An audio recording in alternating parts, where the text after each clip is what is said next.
नमस्कार मित्रों, आज हमारे साथ माननीय श्री रवीश शर्मा जी हैं। रवीश शर्मा जी के पास बहुत ही लंबा प्रशासनिक अनुभव है। रवीश शर्मा जी ने राष्ट्रीय और अंतर्राष्ट्रीय स्तर पर बहुत सारे एनजीओ के साथ काम किया है। इन्होंने यूएसएड में, वर्ल्ड बैंक में, यूएनडीपी में अपना महत्वपूर्ण योगदान दिया है।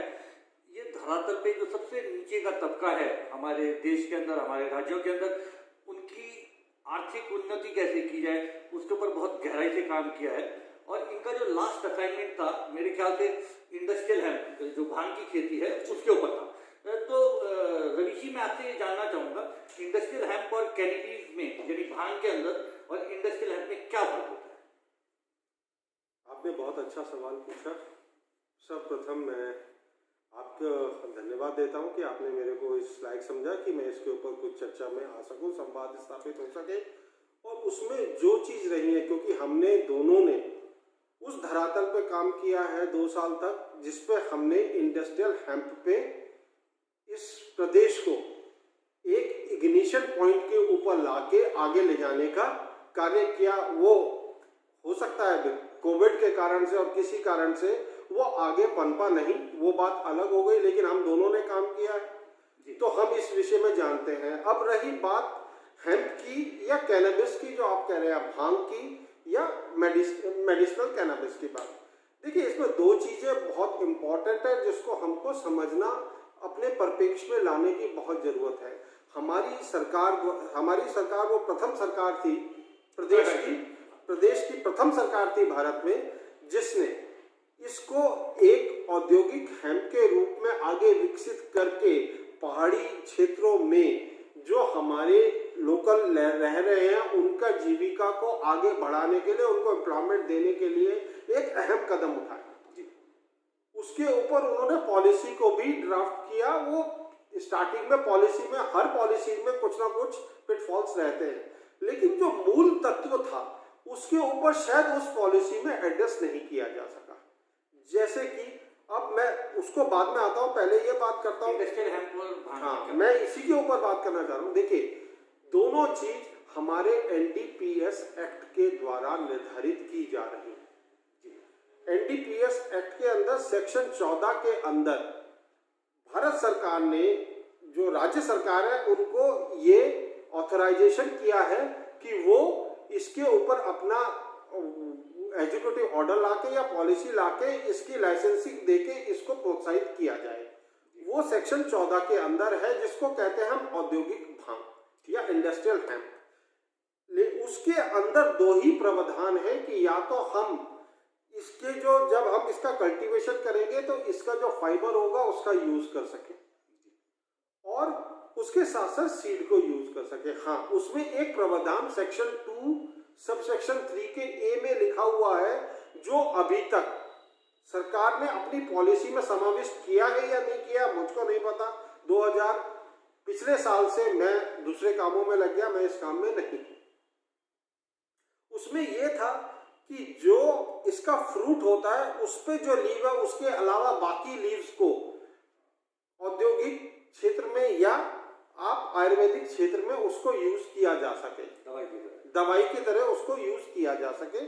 वो प्रावधान पॉलिसी में, जब जो पुरानी पॉलिसी है 2015 की, उसमें नहीं दिया गया है। उसके ऊपर एडवोकेसी जब हम आए, दोनों के दोनों हम जब IIHA में थे, आपको भी पता है, मेरे को भी पता है, हमने उसके ऊपर एडवोकेसी की थी। उसको किसी लेवल तक लाए थे, मुख्य सचिव महोदय तक के लेवल पे उसको हम ले आए थे, लेकिन उसके आगे क्या हुआ मैं उससे अनभिज्ञ हूँ, अभी मैं उसके बारे में बात नहीं कर पाऊंगा।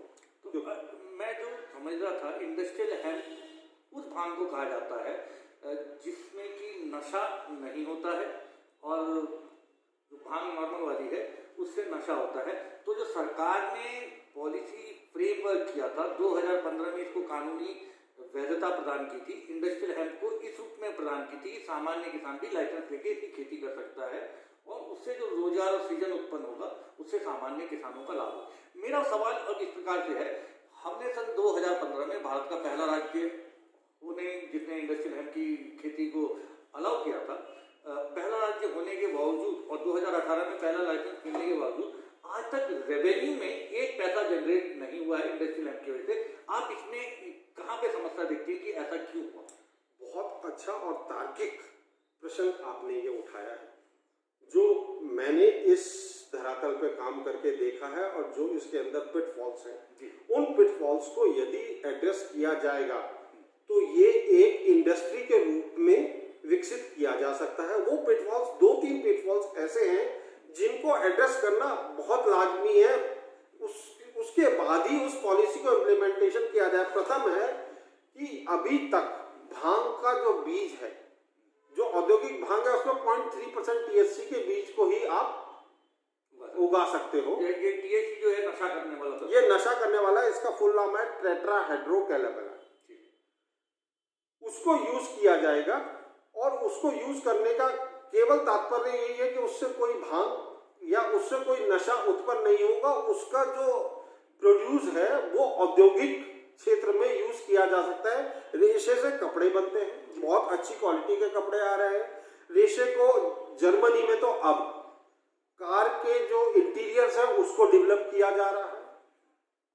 इको फ्रेंडली बॉटल्स भी इसके फाइबर से बन रही है। इसका फाइबर जो है वो वर्ल्ड का सबसे मजबूत फाइबर है। जो इसकी बाकी चीजें हैं वो ये भी है कि कॉटन से कम इसमें पानी की आवश्यकता है। ये रगी टेरिन पे भी हो सकता है और इसकी उपज कॉटन से ज्यादा होती है। उसके आंकड़े हम दोनों ने किए थे, मैं उसको रख सकता हूँ, लेकिन अभी रखने का कोई वो नहीं। ऐसा है कि जितना 4 एकड़ का होता है उतना 1 एकड़ के अंदर मोटा होता सॉरी, हाँ, उतना 1 एकड़ में ये फाइबर दे सकता है। ये सरकार को क्या क्या नीतियों में संशोधन करना चाहिए जिससे कि ये बिल्कुल जमीनी स्तर के जो किसान हैं उनकी आय में वृद्धि हो? कानून में किस किस प्रकार के बदलाव किए जाने चाहिए, इसके पे आपकी कोई प्रक्रिया? जी बिल्कुल।